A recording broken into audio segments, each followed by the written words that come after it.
So what happens when a living legend, someone who has, not only shaped but really redefined an entire world, what happens when they face their biggest challenge, not out in public, under the lights, but right in their own home? Yeah, it's a really compelling question. Today we're doing a really unique deep dive. We're pulling back the curtain on someone whose life was, well, just as intense and driven as the world they helped build. Absolutely. A world that was uncompromising in many ways. We're going to take you back to what seemed like a normal Sunday afternoon. Quiet, maybe? But it just exploded into this huge life-altering moment for the person we're talking about. A moment that really put his reputation, his whole image, to the test. And showed his resilience, too. We are, of course, talking about Maurice Carver. Now, that's a name that carries, well, almost mythic weight in the history of the American Pit Bull Terrier, the APBT. Legendary status, really. Widely known by that really striking nickname, the Silver Fox. Carver wasn't just, another breeder. He's genuinely considered one of the most influential figures ever in APBT history, period. No exaggeration there. His impact was just massive. Think about his Carver APBT bloodline. Yeah. Meticulously developed, world-renowned. He didn't just breed some good dogs. He literally shaped generations of game dogs. Leaving this deep mark, genetically, behaviorally, you see it in their athleticism, that incredible drive, their loyalty. But as you can imagine with someone like that, so deeply involved in a world built on competition, raw instinct, his life outside the kennels had its share of drama, lots of unexpected turns. And that's exactly the complex story we're going to unpack today. We want to show you the layers of this really fascinating character and a defining moment in his life. Okay.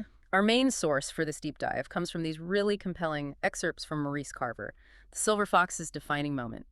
Maurice Carver, the day the Silver Fox faced his toughest opponent. Right.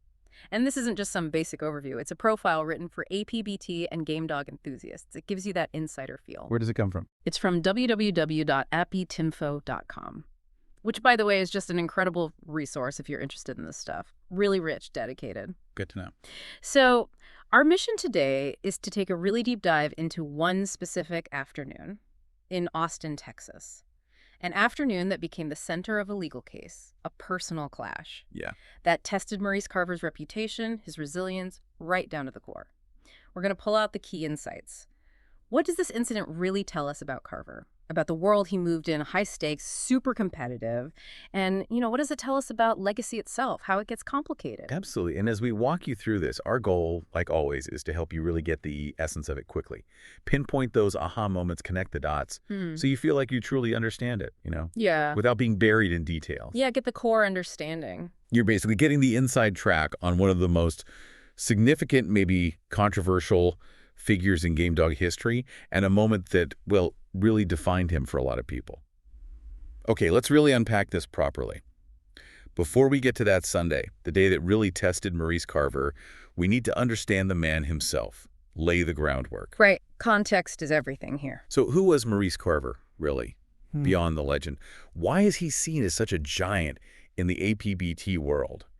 And that nickname, the Silver Fox, what's that about? What does it suggest? It's a great nickname, isn't it? The Silver Fox. It just conjures up this image immediately. It really does. The silver part, well, that often implies wisdom, age, maybe that distinguished gray look. Yeah. It gives this air of experience, someone who's seen it all. Okay, the elder statesman kind of vibe? Exactly, someone who's weathered storms. But then you add fox, and that's the crucial bit. That's the cunning, the intelligence, the sharpness, maybe even a bit elusive, a touch of slyness, maybe.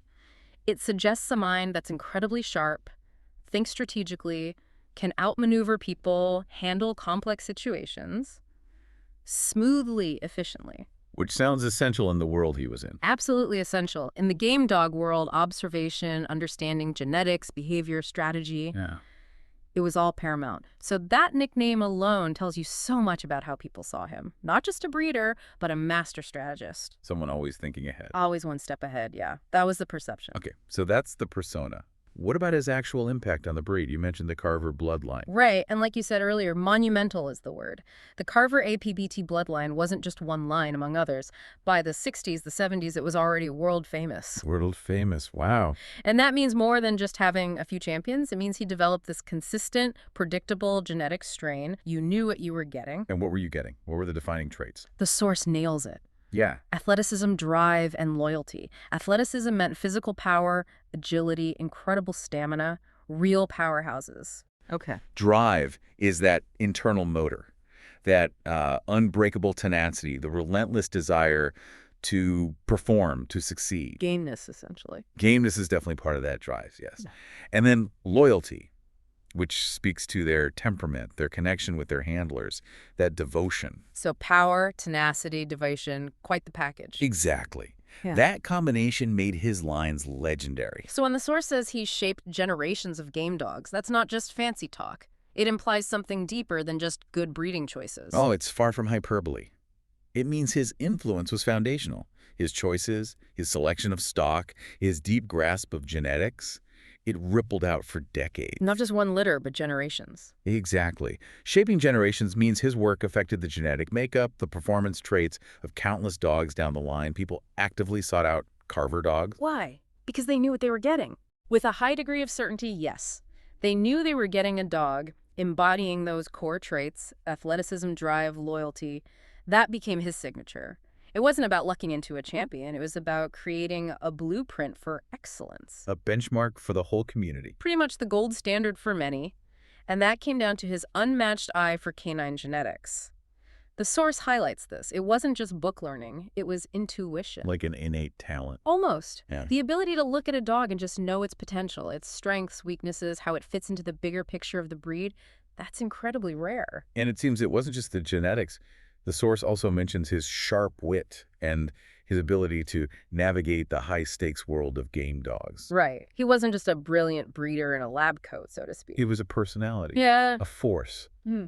How did those traits, the wit, the strategic mind, play into his success beyond just the dogs themselves? They were absolutely crucial, foundational to his whole persona, his lasting success. Sharp wit likely means he was quick on his feet verbally, maybe a bit intimidating even. Could hold his own in an argument, you mean? Definitely. Could probably disarm rivals with a clever comment.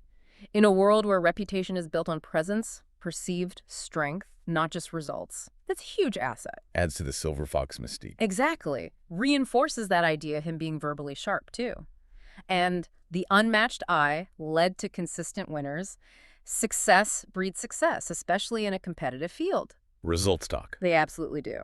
So it was this mix, the deep, almost scientific grasp of breeding, plus this formidable, strong personality. That's how he commanded respect, wielded influence. In a community known for strong personalities itself. Famously so. Intense competition, egos. He wasn't just good, he was seen as an authority. His opinions mattered. His presence was felt. Okay, so that sets the stage for the kind of person he was. Yeah. Now let's connect that to the environment. The source calls it a high-stakes world. And understanding that environment is key to understanding Carver and maybe the incident itself. It wasn't a hobby for these folks. Not just weekend dog shows.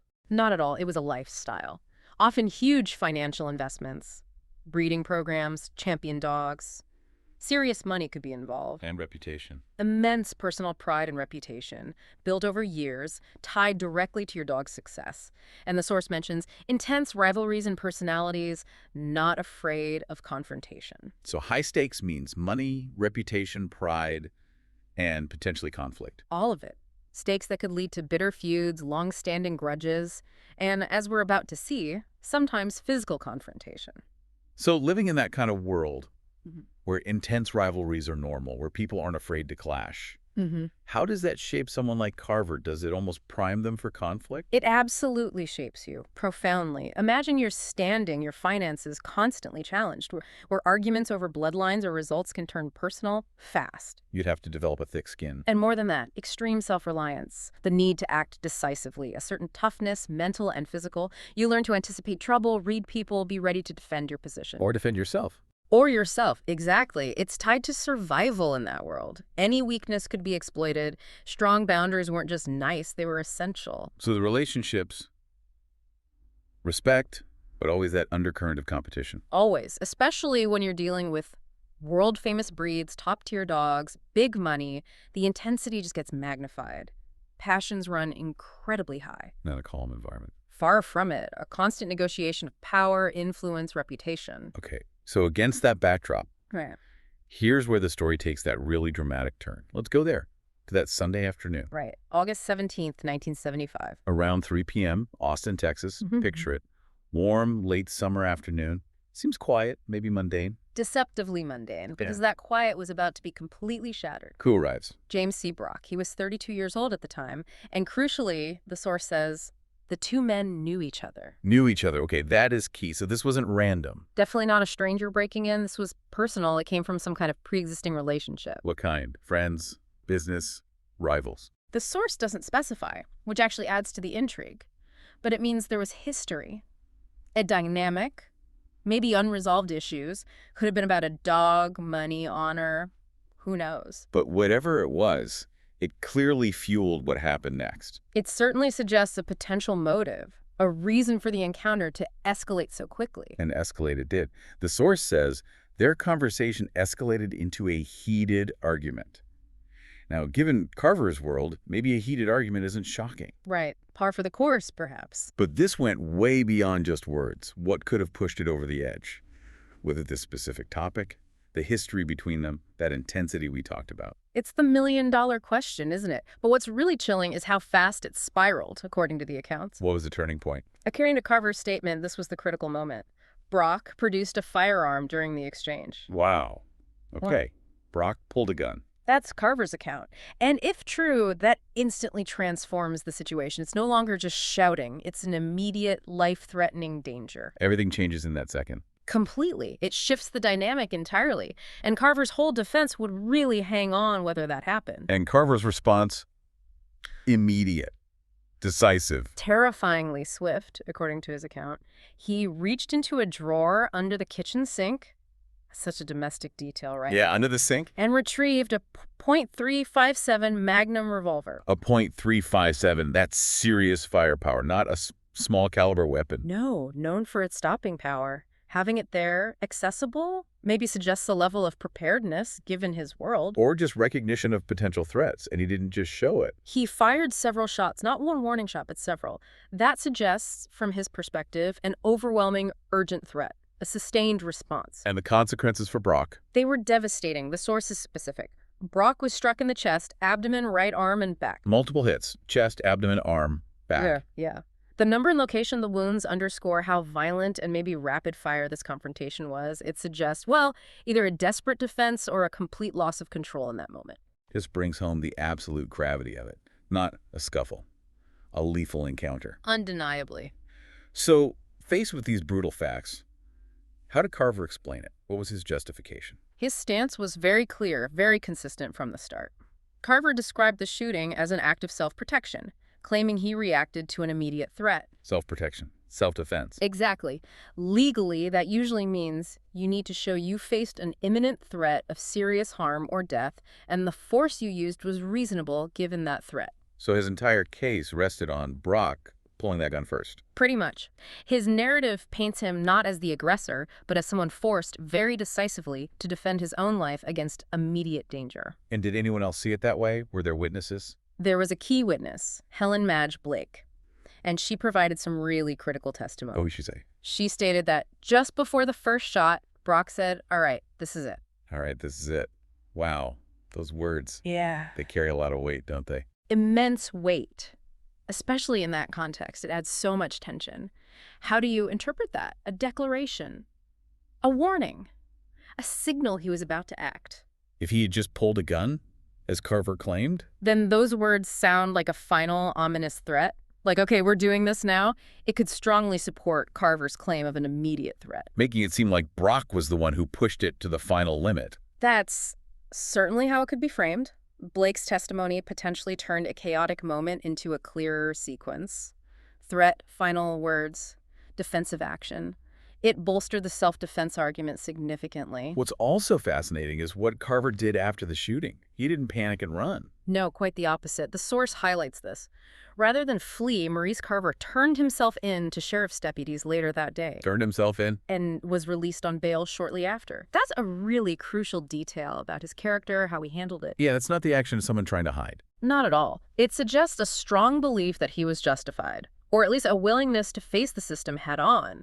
It shows incredible composure, really, after such a traumatic event. Fleeing would have looked terrible. Absolutely. Guilty, desperate.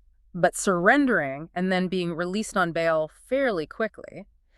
It suggests the authorities found his initial account plausible, maybe corroborated by the witness. It reinforces that image of him, doesn't it? Standing his ground, even legally. It really does. It fits that persona of someone living by a certain code, however harsh, forged in that high-stakes world, facing consequences directly. So the incident makes headlines, obviously. Okay. A figure like Carver involved in a fatal shooting. Oh, yeah, that would have ripped through the game dog community and beyond. Shock, speculation, controversy.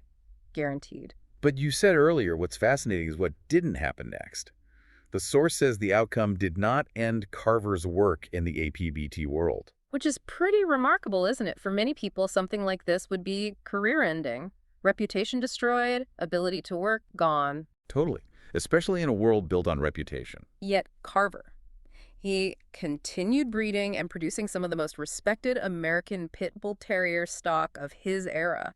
He didn't just survive it, he kept working at the highest level. That speaks volumes about his resilience, his toughness, Right. and maybe the loyalty he commanded. I think it speaks volumes about all of that, and especially about the deep, almost unwavering respect for his skill as a breeder, the quality of his dogs. So within that world, his talent maybe outweighed the controversy for many. It strongly suggests that, yes, for a significant portion of his peers, his followers, his ability, the results he produced, they transcended the personal drama. His professional prowess remained intact, even with... But surely not everyone saw it that way. The source mentioned dual perspectives. How did the community react overall? It was definitely split. You wouldn't expect anything else with something this serious involving such a prominent figure. So how did the two sides see it? Well, as the source says, for supporters, the event became another chapter in the saga of a man who thrived under pressure. So proof of his strength, basically. An unavoidable part of his world. Exactly. They saw it as evidence of his ability to handle extreme situations, defend himself when pushed. It fit the narrative of Carver, the survivor, the tough guy, maybe even enhanced the legend, paradoxically. Okay. And the other side, the critics. For them, inevitably, it was a shadow over an otherwise legendary career. You just can't have a shooting, a legal battle without it leaving a stain. A permanent mark. A dark, complex mark. For people who already had doubts about him or just couldn't accept lethal force, this confirmed their view. It created this contradiction, the master breeder, but also involved in this violent incident. So even today, this incident is part of his story. You can't talk about Carver without it. It's completely interwoven now. It forces you to see him as a more complex, maybe more troubling figure. It shows how different people can view the same event through completely different lenses based on their own values or loyalties. Really highlights how complicated legacy can be. Absolutely. And Carter's story, it's more than just breeding dogs, however good they were. Connecting it back, it's really a portrait of someone who lived boldly both in and out of the kennel. What does living boldly mean here? Taking risks, facing things head on. I think all of that. Living without compromise, meeting challenges directly, sticking to your own code, even if it leads to dramatic public consequences. He didn't shy away from the tough realities of his world. Even when those realities became personal, violent, and legal. Exactly. And despite all that controversy, his impact on the APBT community, it's still undeniable, foundational. And that Sunday incident. It's not footnote, it's part of the main story. It's woven right into the fabric. It adds depth, complexity, maybe a cautionary element to his achievements. It makes him more real, maybe? More controversial, certainly. Not just a clean, simple story of success. Far from it. Gritty, real life. Marked by huge triumphs in breeding, but also extreme personal challenges. The incident is part of what makes his story still grab people. It shows the pressures, the personalities, the dangers of that world. A world he didn't just navigate, but dominated. Right. And it reminds us that legacies are forged not just in success, but also in how you face your toughest fights, even when that fight happens unexpectedly, right at home. Okay, let's quickly recap the main takeaways from this deep dive. We've looked at the huge legend of Maurice Carver, the Silver Fox, his foundational impact on the APBT breed. Definitely. Generations of dogs owe their traits to him. We dissected that dramatic Sunday confrontation with James C. Brock, seeing it through Carver's claim of self-defense, backed by that key witness. And the legal outcome that followed. And we saw how this intense event shaped his career, didn't end it, crucially, but created these fiercely divided opinions in the community. Yeah, it really shows how we understand historical figures, not just through achievements, but through their challenges, their resilience, how controversial events become part of a complex legacy. Carver's life really was lived on the edge, wasn't it? Professional success and personal risk all tangled together. And absolutely. Which brings us to a final thought, maybe a provocative question for you listening. In a world where reputations are built and tested, what does Carver's story really tell us about that line, that really fine line between self-preservation and the consequences of living in these high-stakes environments? Where does one end and the other begin? And how do we, looking back, reconcile the legendary achievements of someone like the Silver Fox with the personal drama, the violence, the controversy?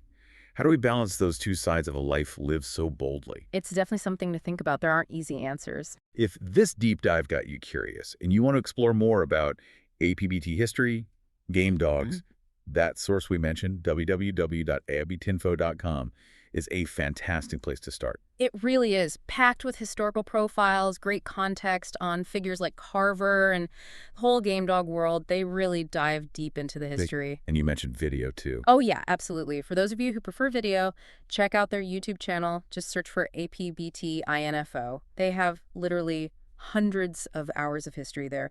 Really extensive, detailed, educational stuff if you want to go even further down the rabbit hole. It's an incredible resource. Excellent. Well, thank you for joining us on another deep dive. We hope you feel well informed about this fascinating, complex, sometimes difficult story. Hope it gave you food for thought. Until next time, keep exploring, keep asking questions, and always keep digging deeper.